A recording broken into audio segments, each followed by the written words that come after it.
नहमदुहु व नसल्ली अला रसूलिहिल करीम। साहिवाल से हमारे पास एक सवाल आया कि क्या इस तरह की कोई रिवायत मौजूद है कि जन्नत के टिकट मौला अली तकसीम करेंगे और जिस शख्स के दिल में हज़रत अबू बकर सिद्दीक़ रज़ी अल्लाह तआला की मोहब्बत नहीं होगी उसको जन्नत का टिकट नहीं मिलेगा।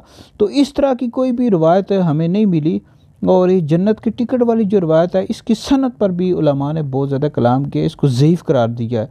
तो तिरमिज़ी शरीफ में हदीस मौजूद है, नबी पाक अलैहिस्सलाम ने फरमाया कि कोई भी मुनाफिक हज़रत अली से मोहब्बत नहीं कर सकता और कोई भी मोमिन हज़रत अली से बुग़्ज़ नहीं रख सकता, लिहाजा ये हदीस बयान करनी चाहिए।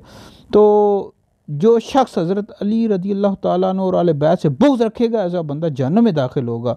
और इसी तरह जो शख्स हज़रत सैयदना सिद्दीक़ अकबर रज़ी अल्लाह तआला अन्हु नबी करीम अलैहिस्सलाम के किसी भी सहाबी से बुग़्ज़ रखता है, नफ़रत करता है, ऐसा बंदा जहन्नमी या दोज़ख में दाखिल होगा। तो बहरहाल वो जो रवायत है जन्नत के टिकट वाली, तो इस तरह की कोई रवायत हमें नहीं मिली।